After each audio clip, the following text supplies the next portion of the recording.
аймак, айыл чарба, билим берүү, ишкерлик, инновациялык долбоорлор, өлкөнүн жана инсандын өнүгүүсү, жамааттык медианын эл собол программасында ар шаршемби 13:00 жана жума 12:00. Бизге Facebook, YouTube'дагы жамааттык медиа баракчалары аркылуу кошулуңуз. Ошондой эле аймактардагы жамааттык медиа радиолорунан угуңуз.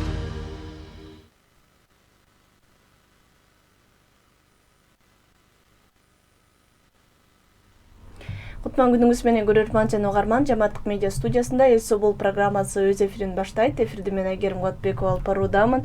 Биз бүгүн кош бойлуу аялдар үчүн милдеттүү медициналык камсыздандыруу полиси кандай артыкчылыктарды берет, башкача айтканда кош бойлуу аялдар кандай жеңилдиктерди же акысыз кызматтарды алары тууралуу сүйлөшөбүз. Студиянын мейманы милдеттүү медициналык камсыздандыруу фондунун Бишкек аймактык башкармалыгынын бөлүм башчысы Гүлмира Черикова. Кутман күнүңүз менен студияга кош келдиңиз. Рахмат. Эң алгач ушул кош бойлуу айымдар мындай артыкчылыктарды кайсы учурдан баштап алып башташат? Мындай башында алгачкы адамдардан баштап айтып берсеңиз. Чоң рахмат. Чакырганыңарга эфирге көптөн бери келе элек болчубуз. Анан ошо кош бойлуу айымдарга кандай жеңилдиктер бар дегенде биз бул теманы көп эле жерде айтып атабыз. Өзгөчө жана жан коңуштарда, анткени жан коңуштарда көп ошо жаш айымдар бар, кош бойлуулар бар. Көптөр өзүнүн укуктарын билбейт. Биз ошондой мамлекеттик тилде презентация кылып, бүт ошо апрель, май, июндун башында бүт кыдырып чыктык. Ошондо көп көйгөйлөр болду. Кош бойлуу айымдар көп бизге суроолорду берди. Мисалы үчүн ошо жанагындай биз маалымат берип атканда эң биринчиден эле мен айтам да, эмне акысыз болот деп. Анан кийин ошондо эле моулар акысыз дегенде эле анан кийин башталды. Ошо аудиториядагы кош бойлуу айымдар, эже сиз мындай деп айтып атасыз, андай эмес деп анан биз түшүндүрүп айттык. Ошо урматтуу айымдар, биз милдеттүү медициналык камсыздандыруу фондунун адистери закон боюнча, мамлекеттик кепилдик программа боюнча кандай болуш керекти биз айтып берип атабыз да.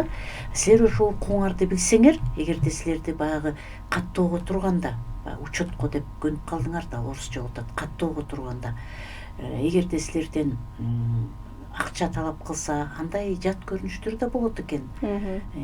Көбүнчө жан коңуштарда, эми баягы көбүнчө баягы региондордон, айылдан келген жаш келиндер, кош бойлуулар, анан алар баягы эң негизги жашаган жеринде кош бойлуу айымдар жана кош бойлуулуктун да өзүнүн срогу болот да. Ошондо сөзсүз түрдө кош бойлуулуктун 12 жумасына чейин катталууга туруш керек. Ал үчүн ID карта да керек. Ал эми жан коңуштордо көп жерде картасы, ID картасы жок айымдар да бар экен. Бизге кайрылып кантип тиги соңго чыгып паспорт алганга жардам бергиле деп да кайрылгандар болду. Негизи ошо 12 жумасына чейин сөзсүз катталууга туруш керек да. Демек каттоого турганда анан бул кызмат полисти алып алар ошондо колдонуп башташ керек. Ооба, эң биринчи баягы биздин тиги дарыгерлер ошо кош бойлуу айымдарга кайрылып айтып кеткибиз келет. Өз убагында каттоого туруш керек, учетко. Ал баланын да ден соолугу үчүн, эненин да ден соолугу үчүн.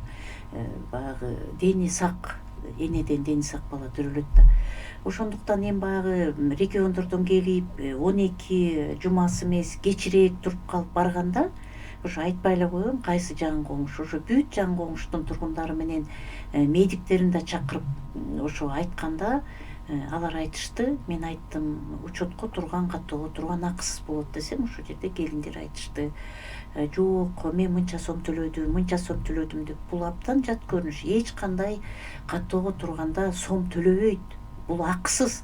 Анан биздин баягы дарыгерлер эми таарынбай эле коюшсун, акушер-гинекологдор, сен 12 жума өтүп кетиптир, эмне кеч келдиң, мен сени учетко албайм деп ошо 200 сом, 500 сом, 1000 сомго чейин алган учурлар болуп, ошол жерде ошо дарыгерлердин көзүнчө ошо аялдар айтты. Сиз менден үмүтпедиңиз беле, мынча албадыңыз беле деп. Анан алар эми ушул дарыгерлер өзүнүн жазаларын көрдү. Бул ошо былтыр ошо жаңы коңуштарда ушундай көрүнүш болгон. Анан тиги өйдүккү зонада да ушундай болгон. Арча бешик, Ак Ордо, Ак Орго эң негизги биздин кош бойлуу айымдар өзүнүн укуктарын билиш керек. Биринчиден өз убагында каттоого туруш керек. Үй бүлөлүк медицина борбордо каттоого турганда жана угуп деле атасыңарго 1840 сомдук полис камсыздандырылган эмес Кыргыз Республикасынын жарандарына, чет өлкөлүк жарандарга, студенттерге 11.910 сом деген полис кош бойлуу айымдарга акысыз берилет. Каттоодон турар замат турса, турар замат ошо полис бу да биздин мамлекеттин баягы гарантиялары да. Ошол полис эмнени берет? Ошол айымдарга да берип аткан учурда дарыгерлер түшүндүрүп айтыш керек. Эми биз бүт баарын камтып айта албайбыз да. Биз милдеттүү медициналык камсыздандыруу фондунун дарыгерлери өткөндө да айткан баардык 7 тубан 2 шаарда бар. Алар дагы чыгып жолугушуу өткөрүшөт, баардык жеңилдиктерди айтат. Анан балким ал айым ошол жолугушууга келбей калды, же кандайдыр бир укпай калды. Бирок ошол биз мындай китепчелерди да чыгарып, буклеттерди чыгарып, бүт ушунун ичинде ушу китептерде мамлекеттик тилде жанагы официалдуу түрдө бүт жазылуу, кандай укуктар бар. Ошондой эле үй бүлөлүк медицина борборго каттоого турганда биздин милдеттүү медициналык камсыздандыруу фондунун мындай көк түстөгү стендтери бар. Маалымат стенди да, түсү ушундай көк. Анан бүт жазылуу, кош бойлуу аялдарга кандай жеңилдиктер бар, балдарга кандай жеңилдиктер бар, ардагерлерге ошонун баарын жеткиликтүү кылып, анан көзгө учурагандай кылып биз ошо министрлер кабинети бизге тапшырма берип, биз ошо мониторинг жүргүзгөнбүз да. Ошондо ошо Кабминдин берген тапшырмасы абдан туура. Мен баардык ошо массалык маалымат каражаттарда сүйлөгөндө айткам. Жанагындай А4 капкара маленький шрифт менен, кичинекей шрифт менен тамга чаптап коюшат да биздин төрөтүйдү. Аны эч ким окубайт. А бизге кандай маалымат керек? Ошо киргенде эле ошо бизге ошо министрлер кабинетинин төрагасы ошол кездеги айтканда, килейген ошо тамга жазып койгула, кара краска менен, кызыл менен төрөт акысыз деп. Мен ушуну тиги биринчи радио, улуттук телерадио корпорацияга барганда да, жолугушууларда да айтсам, элдер мындай мен бир нерсе жомок айтып аткандай окушат да, кандайга төрөт акысыз. Биз төлөйбүз да деп. Биз айтып атабыз, төрөт акысыз. Төрөткө эчтеке төлөбөйсүңөр. Ошо айым төрөгөн төрөт үйүнө милдеттүү медициналык камсыздандыруу фонду наристеси үчүн да, өз үчүн да дарыланган учур деп, пролеченный случай деп, милдеттүү медициналык камсыздандыруу фонду 100% ал төрөт үйүнө төлөп берет. Анан мен ошо айымдарга да айтам, силер жанагы жолдошуңар береби, же тиги кайненеңер ким береби, тиги бети жок тиги врачтар, медсестралар, акушеркалар акча сураганда силер берип атпайсыңарбы? Сүйүнчү деп да ушундай сүйүнчү деген жакшы сөздүн тиги маанисин эме кылып алышыптыр да, сүйүнчү чогултат деп. Сүйүнчүнү сүйүнчүлүсү өзү берет, өзү рахмат деп там канча сом берет мен айта албайм. Же бир гүл береби, же бир коробка конфет береби. Төрөт акысыз. Андан тышкары кесарево операция ал да акысыз. Бизге да чалат 113кө, бизге да түз чалып айтат. 25.000 сом сурады кесарево. Ушул жерден тактап, бул мамлекеттик гана ооруканаларда болуш керекпи же жеке менчиктерде делеби? Жок, биз менен тиги жеке менчиктер менен бизде келишим жок. Мен Бишкек шаары боюнча мамлекеттикти айтып атам. Биринчи төрөт үйү клиникалык, экинчи төрөт үйү шаардык перинаталдык борбор, андан тышкары 3-чү гинекологиялык оорукана. Анан быйыл жаңы биз жанагы микрорайон, 5-чи микрорайондогу жанагы илимий изилдөө борбор, репродукция борбору. Алар менен да биз келишим түздүк. Бүгүн биздин эксперт дарыгерлер ошол илимий репродукция борборунда ошо мониторинг, текшерүү жүргүзүп атат да. Алар быйыл эле биз менен келишим түздү. Биз башында аларга көп жолу семинар өттүк, үйрөттүк, дарыгерлерди чогулттук. Ошондой эле жанагы операторлорду чогулттук. Себеби жанагы кагаздар туура толтуруш керек да. Клиникалык, статистикалык форма деген бар. Ага бүт туура жазыш керек. Оорунун кодун, кандай диагноз менен түштү, анан ошого жараша биз ошол борборго акча которобуз да, милдеттүү медициналык камсыздандыруу фонду.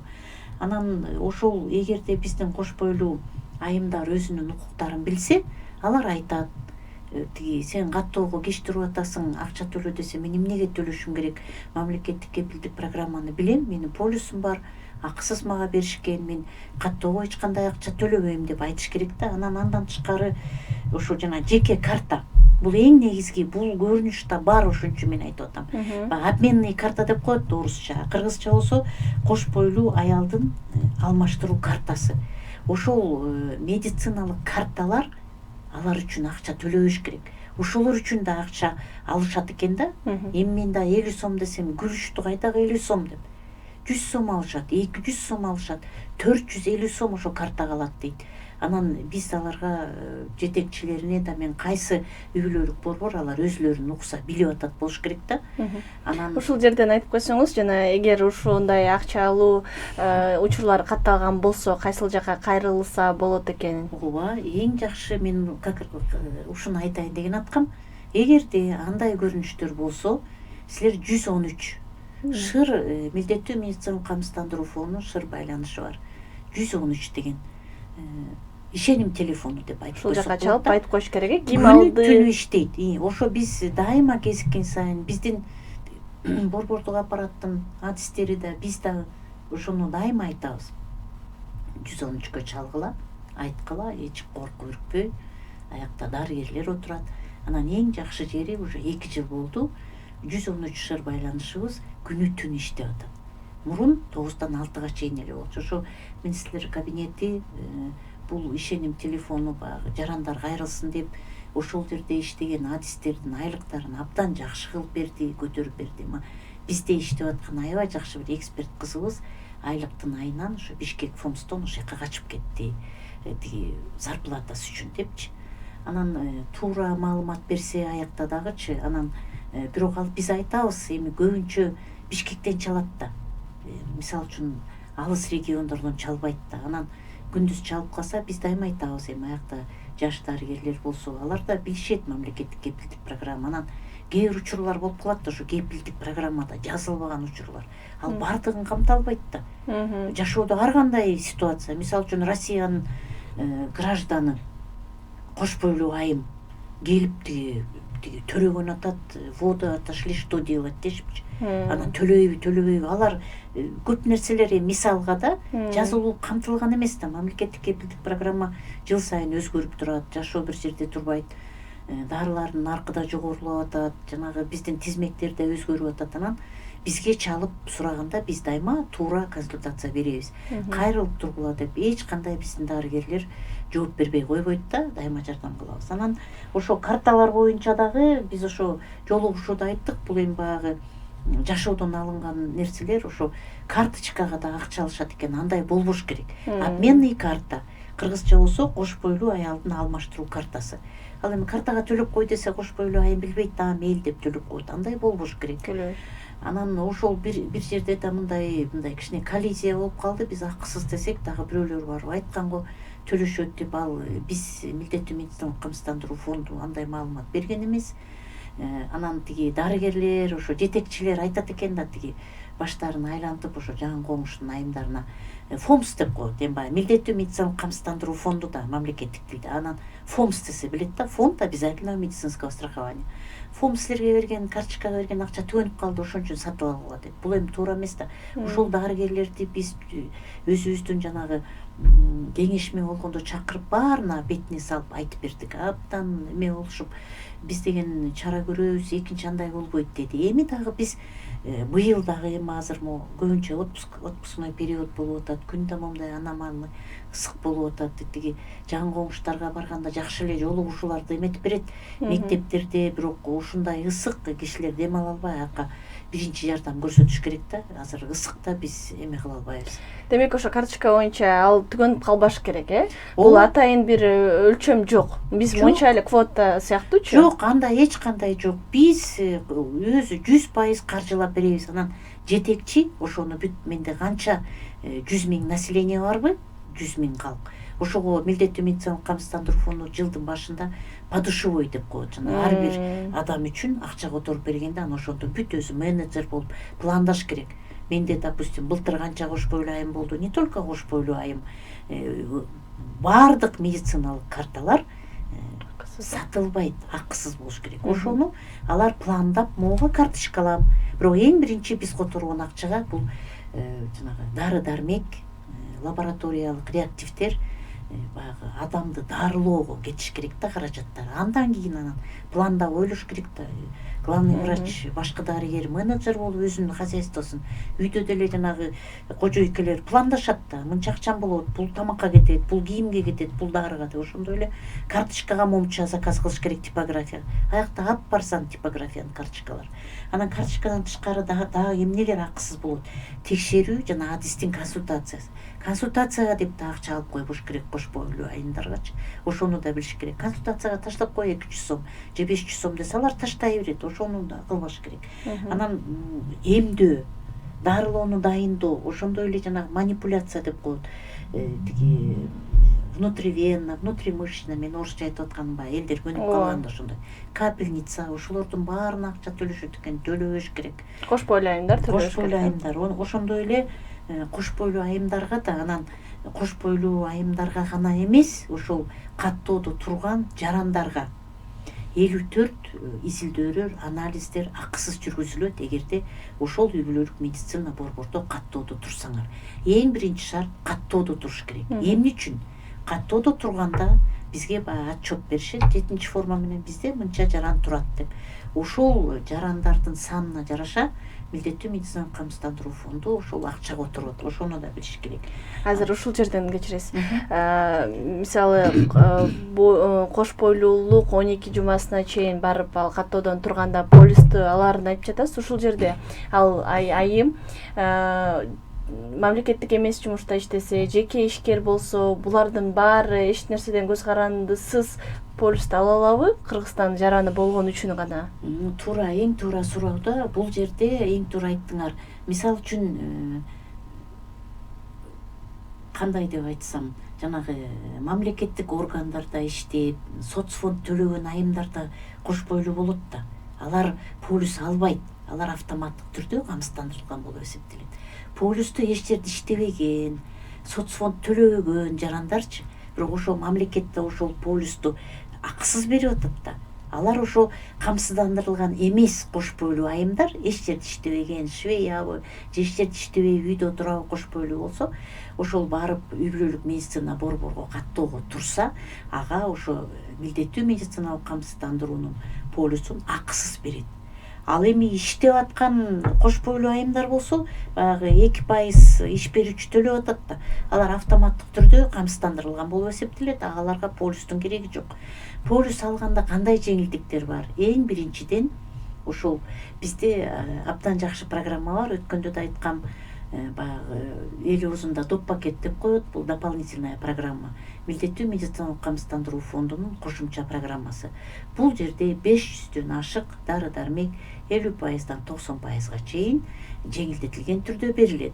Эми бул жерде ошо кош бойлуу айымдарга тиешелүү жанагы фолий кычкылы бар, фолиевая кислота, андан тышкары жанагы кальций препараттары бар, антибиотиктер бар, бирок антибиотикти дарыгердин баягы кандай деп айтсам, жазуусу менен дарыгер жазып бериш керек да, то есть көрсөткүч болуш керек, показания. Антибиотикти тем более кош бойлуу айымдар өзү билип эле антибиотик ичип, антибиотик саганга болбойт.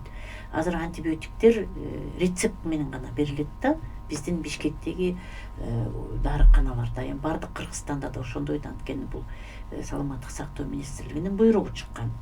Андан тышкары ошо акысыз полисту алып атат да, анан изилдөөлөр өзү учетто турган, каттоодо турган үй бүлөлүк медицина борбордо жана мен айтып кеткен 54 изилдөө, анын баары жана стендтерде бар, сайтта бар, анын баарын мен бул жерде айтып эметпей эле коеюн. Анализдери бул? Анализдер, канданбы, изилдөөлөр бүт ошолор 54 абдан түрлөрү көп, биохимиялык, иммунологиялык, кандын жанагы изилдөө анализдери абдан көп, зааранын анализдери, кант изилдөө, ошо 54 анализ кош бойлуу айым ошо полис алса акысыз алып атат, ал төлөбөй эле алып атат. Ошондо ошол 54 анализди акысыз тапшырганга укугу бар. Бул жерден айтып кетчү нерсе, мисалы үчүн биз дарыгерлерди, башка дарыгерлерди чогултканда да айттык.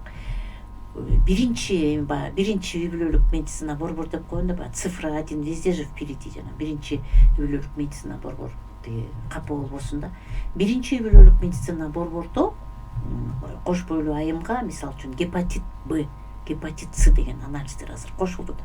Же болбосо ВИЧ-СПИД. Ошолорго анализ бериш керек деп дарыгер жазып берди. Бирок биринчи үй бүлөлүк медицина борбордо лабораториясы андай анализдерди жасабайт. Азыркы учурда 1-ви, 10-чу, 5-ви, 13-чү баары айтышат дарыгерлер. Биздин лаборатория жасабайт, баргыла ВИЧ-СПИДке барып тапшыргыла, же болбосо санэпидстанцияга баргыла, центр госсанэпиднадзор деп коет да азыр. Ошол жака тапшыргыла дейт. Андай айтпаш керек. Себеби биз ал айым үчүн, баягы тиги айым бул айым дебейбиз да, 120 000 калкы болсо акчаны которуп беребиз да биз. Ошонун ичинен алар ошо анализдерди ошо ВИЧ-СПИДти да, гепатит С, гепатит Бны да акысыз өтүш керек. Жарандын көйгөй эмес проблемасы. Ал келет, забор кылат, биринчи үй бүлөлүк медицина борбордон кандалат, анан ВИЧ-СПИД болобу, санэпидстанция болобу, ошо кайсы лаборатория болобу, ошол жака жөнөтөт ал айымдын канын, анан келишим түзүп ошол жака акчаны которуп бериш керек. Бүгүнкү күндө биздин башкы дарыгерлер, урматтуу башкы дарыгерлер эч кандай акчаны бөлүшкүсү келбейт да, берип бербейбиз деп анан көп учурлар бар. Бар ошол жака тапшыр деп коет. Бизде жок деп. Биз келишим түзгөндө мына быйыл уже 25 жылдан бери келишим түзүп иштеп келатабыз. Ар бир мамлекеттик эмкана болобу, төрөт үй болобу, оорукана болобу ошондо ошо келишимде жазылуу. Эгерде бул мекемеде бул анализдер жасалбаса, бул үй бүлөлүк медицина борборлорго тиешелүү да. Жарандан ошо канды алып, кайсы жака тапшырса ошол жака келишим түзүп акча которуп бериш керек дейт. Көп учурда андай кылбайт. Быйыл биз ошону абдан катуу көзөмөлгө алдык. Анткени келишим түзүлдү. Биз менен келишим менен иштеген өзгөчө мына 10 үй бүлөлүк медицина борбор болду. Эми азыр административдик территориалдык реформа боюнча бизге дагы 3 үй бүлөлүк медицина борбор кошулду. 11-чи, 12-чи, 13-чү деп. Ошол жерлерге да барып биз түшүндүрүү иштерин жүргүзүп атабыз. Чындыгында эми бирөө укса, бирөө укпай, көбүнчө билген эмеспиз, уккан эмеспиз деп айткандар көп да. Кетирбей 2-3 саат ошо мектептин баягы спорт залында болобу, азыр эми сыртта скамейкада уюштуруп беришсе да, бирок азыр дагы жакшы бир жаңылык, милдеттүү медициналык камсыздандыруу фонду жанагындай көк түстөгү эмелерди алып берди. Палаткаларчы, палатка эмес жанагындай навес деп коет да. Ошо жаңы конуштарга чыкканда ошо навестерди тагып коюп, ошондой да өткөрүп атабыз да. Анан ошол жерде кош бойлуу айымдар өзүнүн укуктарын билиш керек деп мен айтып кеттим. Стоматологиялык кызматта өзүнчө пакети бар. 10 жашка чейинки балдар, кош бойлуу айымдар жана 70 жаштан жогорку биздин ардагерлер, пенсионерлер.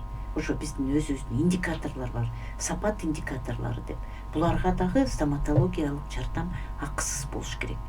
Эми көбүнчө кош бойлуу айымдар баягы частныйларга барышат, мамлекеттик стоматологиялык поликлиникаларга көп барбайт. Себеби биз мониторинг жүргүзгөндө биз ошол мисалы үчүн экинчи стоматологиялык эмканага кош бойлуу айымдар мынча деп айтканда, ошол биз 500 айымды санация кылабыз. Санация кылганда оозуң ач, оозуң жап эмес, ошол дарылап, дары менен пломбу коюп, ошонун баары акысыз болуш керек. Себеби биз аларга акча которуп берип атабыз. Эми азыр саламаттык сактоо министрлиги которуп берип атат да, какая разница, баары бюджеттин акчасы да.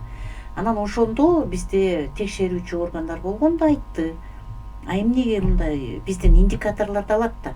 Мисалы үчүн ошол бир стоматологиялык эмкана 500 кош бойлуу айымдын тиштерин дарылайбыз деп милдет алат да. Анан биз барып текшерсек 500 эмес 50 эле келиптир да. Анан биз айттык да, силер 500гө индикаторга кол коюп бизге бергенсиңер да, бүт базага кирген десек, эми алар да туура айтып атат, эми по обращаемости кайрылганы боюнча алар бизге келгендерин биз дарылап атабыз, санация. Алар бизге келбей частныйга барса, биз аларды мажбурлап алып келе албайбыз да дейт. Зато биз ошол 500 аялга санациясына акча которуп атабыз да, стоматологияга. Ошондуктан бул жагынан абдан мындай тастыктап, мониторинг кылып, текшерип ошону кылыш керек да. Анан тышкары ошо стоматологияны алдым да, анан ошо камсыздандырылган кош бойлуу аялдар муну айттым, үй бүлөлүк дарыгерлерге каттоосуна турганда биздин жана полис акысыз берилет. Кыргыз Республикасынын камсыздандырылган эмес жарандарына 1840 сом наркы. Чет өлкөлүктөргө баягы жогоруда беседанын башында айтып кеткем 11910 сом көрдүңөрбү, баасы кандай. Кош бойлуу айымдарга бул ММК полису, милдеттүү медициналык камсыздандыруу полису акысыз берилет. Жана айтып кеттим, дары дармектерге жол ачат бул.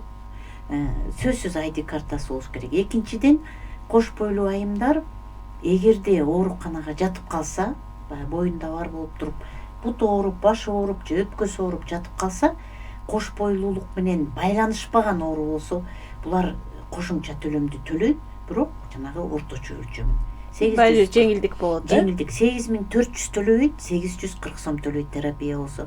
Ал эми баягы операция болуп, хирургический оору болуп калса, Кудай андан сактасын, анда булар деген 1160 сомдон 1510 сомго чейин эле төлөйт. 1160 бул улуттук борборлордо кошумча төлөм, терапия болсо шаардык.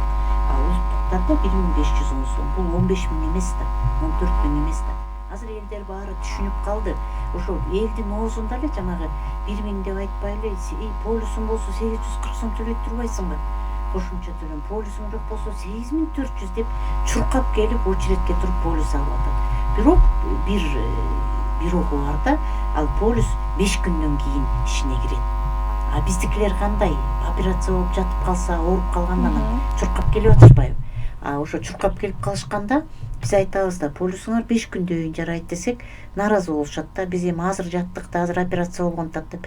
Закон боюнча на момент госпитализации больницага жаткан учурда камсыздандырылган эмес болсо максималдуу түрдө төлөйт. Эмне үчүн?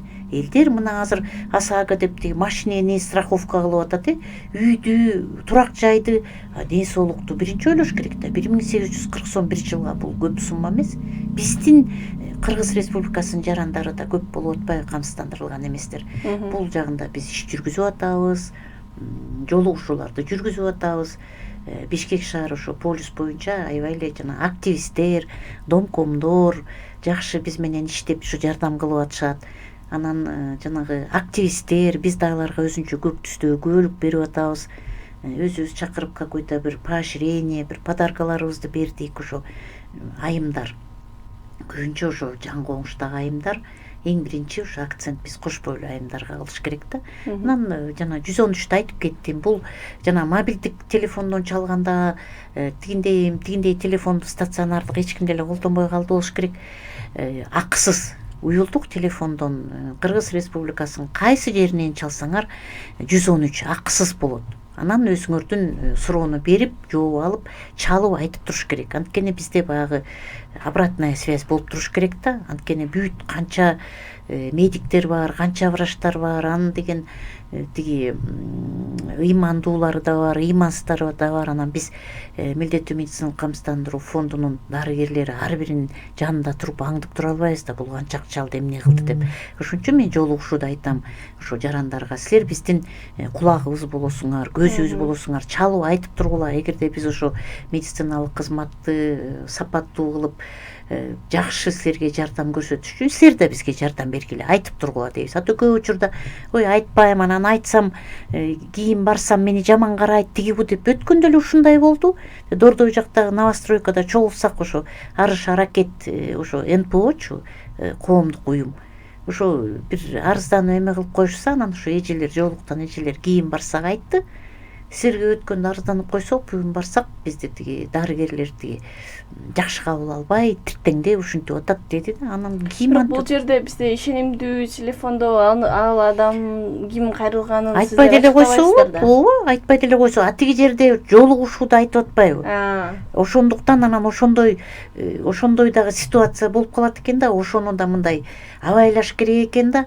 Себеби биз калкты чогултуп айтып берсек, алар баягы врачтарды көбүнчө эле баягы элдер, мен айтам, жакшы жактарын да айткыла деп айтам. Эмнеге эле дайыма эле жаман гана жагын айтасыңар деп. Анан Дарыгерлер айтат, жок, мисалы үчүн андай кылган эмеспиз, жок, биз карточкага акча алган эмеспиз деп. Жарандар жаңы коңушта көбүнчө айтат, жок, анан миткен анткен деп. Анан бир жолу биз эксперимент кылалы деп дарыгерлерди да, медайымдарды да, анан элди да чогулттук да. Бул абдан опасный нерсе экен, антпеш керек экен. Ошол жерде сен минттиң деп ортодо даже чатак чыгып кетти да. Анан биз уже чогултпай, бирок дарыгериңерди билесиңер, бул медайым десе көп эле айтты, ооба билебиз. Жакшы жактарын дагы айтышты. Бул дарыгер өзү күнү түнү бизге келет. Бул жакшы награда бергиле деп биз грамота да бергенбиз элдер айткан боюнча.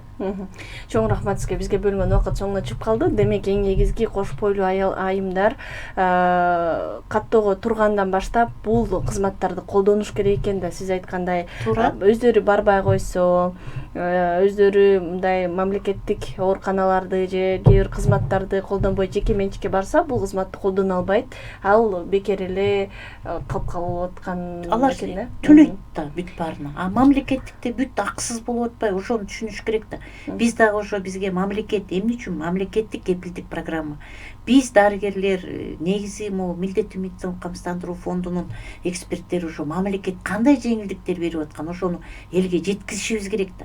А элдер ошо билбей эле, анан дарыгерлер баягы убактысы жок болуп жеткизбей, анан эле элдер баягы биздин эл кандай баягы эметкенди эле жакшы көрөт да, баягы нааразы болгонду эле жакшы көрөт. Бирок кээде адаштыруулар дагы орун алып калат экен да. Мисалы, бизде карточка жок калды, же биз андай анализди албайбыз, бул жака баргыла деп жөнөтүп койгон. Ошол типтагы элдерди адаштырып алар тараптан туура ошондой учурлар да болот экен. Ошон үчүн биз баягы элге жеткиликтүү болуп, мисалы үчүн арыш аракеттер өткөндө абдан жакшы ошо проект экен. Ошо именно жан коңуштагы элдердин турмушун оңдоо. Ал эми только саламаттык сактоо эмес, баягы жалпы социалдык тема. Социалдык тема. Ошондо биз менен ушу Зарема деген кызыбыз бар. Бүт ошо эже Инстаграмдан суроолорго жооп бергилечи деп 2 саат ошо бүт суроолорду берип атышты. Ошо жооп берип аттык да.